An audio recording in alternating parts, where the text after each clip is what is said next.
comando ln é utilizado para criar links e atalhos para arquivos e diretórios no Linux. Seu uso básico é ln, opções, se tiver alguma, o nome do arquivo original e o nome do arquivo do link.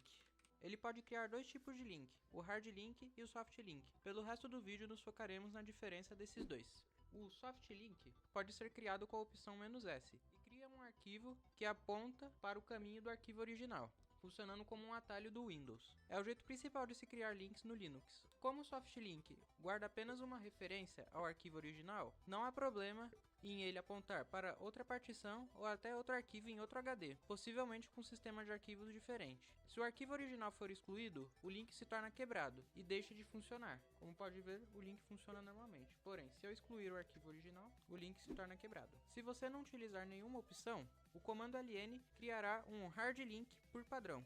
Esses links apontam para o mesmo inode do arquivo original, ou seja, é como se você tivesse dois arquivos apontando para o mesmo lugar, com o mesmo conteúdo. Ao modificar um, o outro também será modificado, sendo útil para compartilhamentos. Contudo, hard links não podem ser usados em diretórios e não podem ser criados entre partições diferentes do disco. Um arquivo, na maioria dos sistemas baseados em Unix, é simplesmente uma referência a um conjunto de dados, com os inodes servindo como intermediários. Eles guardam os metadados do arquivo, data de modificação, tamanho, a localização do arquivo no disco, etc. O sistema de arquivos simplesmente monitora o número de referências que um inode possui, que aqui no caso são 3. Se, e somente se, esse número chegar a 0, o arquivo é apagado do sistema. Enquanto houver arquivos referenciando aquele inode, os dados do arquivo continuarão a existir mesmo se o arquivo original for apagado. Essas referências são criadas justamente através de hard links. Veja um exemplo. Ao apagar o arquivo original,